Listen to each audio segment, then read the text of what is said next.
मेरी नॉलेज में नहीं है कि इस तरह की कोई डायरेक्शन अगर दी है, क्योंकि वीज़ा कैंसिलेशन तो शायद MEA के हाथ में भी नहीं है, वो तो कंसर्न एम्बेसी ने करना है। और जहाँ पासपोर्ट की बात है, अगर मिनिस्ट्री ऑफ एक्सटर्नल अफेयर्स कोई कदम उठाती है, क्योंकि वो इशूइंग अथॉरिटी है, तो वो उसका संज्ञान लेंगे। कुछ फोटोज वायरल हो रही है जो न्यूज़ 18 भी चला रहा है सर कि ये फोटो इनकी जो आंदोलनकारी इनकी पहचान कर लिए गए, एम्बेसी को लॉ भेज एंड दिया गया। ऑर्डर को खराब करता है तो सरकार उसके विरुद्ध एक्शन लेती है, इतिहास में भी लिए हैं। और जिस तरह से पीसफुल प्रोटेस्ट की बात करी गई और उसके अंदर कोई हिंसक घटना हुई है तो पुलिस अपनी कार्रवाई करेगी। सर लोकसभा चुनाव को लेकर सर किस प्रकार की तैयारी है जेजेपी की गठबंधन में? 3 तारीख को करनाल के अंदर जननायक जनता पार्टी की राष्ट्रीय प्रदेश कार्यकारिणी की बैठक है। डॉक्टर अजय सिंह चौटाला जी जो भी आदेश देंगे, पार्टी का प्रत्येक कार्यकर्ता उसके ऊपर काम भी करेगा। और मैं मानता हूं कि हमारी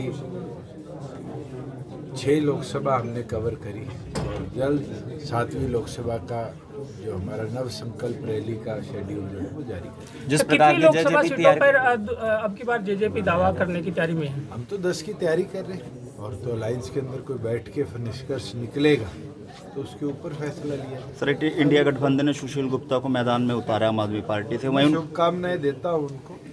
मगर मैं मानता हूं जो कांग्रेस अपने आप को कहती थी कि हम सबसे मजबूत हैं, और मैंने तो उनके स्टेट लीडरशिप के बयान देखे कि हमें किसी की ज़रूरत नहीं है। आज वो आम आदमी पार्टी को साथ लेके चल रहे हैं, दिखाता है कि कांग्रेस को भी बैसाखियों की जरूरत पड़ी। सर सुशील गुप्ता का ये भी कहना है कि भाजपा और जजपा का टिकट सीटों को लेकर जो है वो कहीं ना कहीं आपसी मनमुटाव चला, जिसके कारण अभी तक जो है लिस्ट जारी नहीं कर पाए। मुझे नहीं लगता कि किसी भी प्रदेश के अंदर NDA में अभी भी कोई सीट शेयरिंग पे फाइनलाइजेशन हुई है, और ना हमें आम आदमी पार्टी से प्रमाण लेने की जरूरत कि हमारा क्या अलायंस रहेगा, कैसे रहेगा। तो NDA के अंदर चर्चा के बाद निष्कर्ष निकलेगा, और जैसे निष्कर्ष निकलेगा पब्लिक डोमेन में आपको भी पता चल जाएगा। अगर इस तरह के नेताओं जनता ने बेबाली देखा है और इसका जवाब भी वोट की चोट से लोग।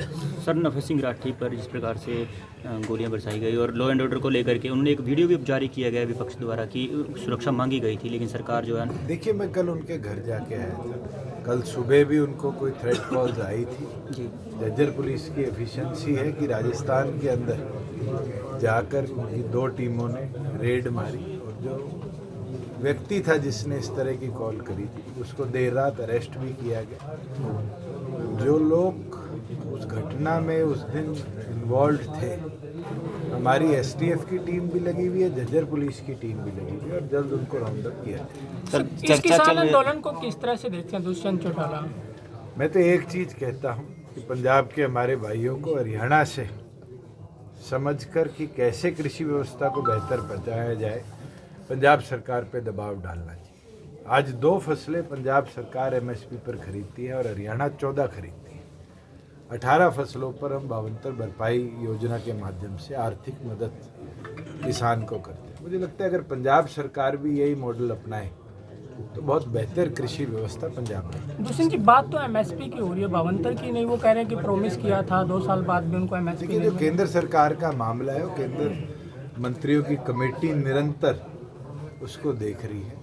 जहाँ प्रदेश की व्यवस्था बनाने की बात है, हम भी केंद्र से सपोर्ट लेते हैं, गेहूं में, जीरी में 25%, दालों में 25% और फसलों पर, और उसके बाद स्टेट अपना बेयर करती है 75% कई फसलों पर। पर 12 फसलें हमने ली है और ये नंबर 14 फसलों तक हम ले गए, और इसको और आगे बढ़ाने का काम कर रहे हैं, हम रुक नहीं रहे, और यही है जो किसान को और समृद्ध बना रहा है। SYL का पानी मिल नहीं रहा है, लेकिन हरियाणा राजस्थान को पानी देने की बात कर रहा है। जो एग्रीमेंट हुआ है वो हथनीकुंड बैराज में 21-22 दिन जो मानसून के में एक्सेस वाटर रहता है उसको राजस्थान ले जाना चाहते हैं, और वो अपने खर्चे पे शायद 20-22 हज़ार करोड़ की लागत से ले जाने का काम करेगी। उसमें हरियाणा का शेयर तो मेरे ख्याल से कहीं भी इफेक्ट नहीं हो रहा। और SYL का विषय क्योंकि सुप्रीम कोर्ट में है, जैसे ही निर्णय आएगा हरियाणा सरकार उस पर भी उचित कदम उठाएगी। दुष्यंत जी इनेलो और बसपा के गठबंधन की बातें आ रही हैं, तो कहाँ देखते हैं इसको?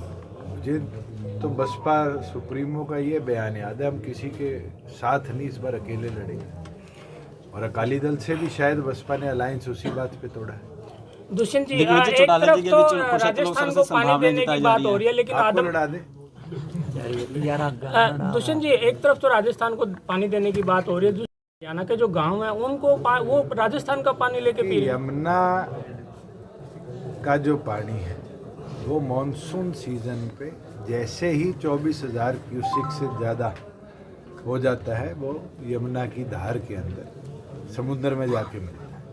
राजस्थान सरकार उस हेड की रेजिंग कर कर उसमें से व्यवस्था बनाने का काम कर रही है। उससे हरियाणा के क्षेत्र के अंदर तो ये लाभ होगा क्योंकि हम 18,000 क्यूसिक तक हरियाणा उसमें से पानी लेता है। जब कैपेसिटी बढ़ेगी तो हम भी उस कैपेसिटी के साथ उसी पाइपलाइन के साथ एक हरियाणा की पाइपलाइन डालकर जो हमारे ये जो क्षेत्र है दादरी का, हिसार का और भिवानी का, इसके अंदर भी पानी की सप्लाई को बेहतर कर पाएंगे। तो मुझे लगता है कि इससे हमारे उस क्षेत्र को भी जो डेजर्टेड एरिया हम मानते हैं, एरिड रीजन है, उसको हम पानी की सप्लाई दें।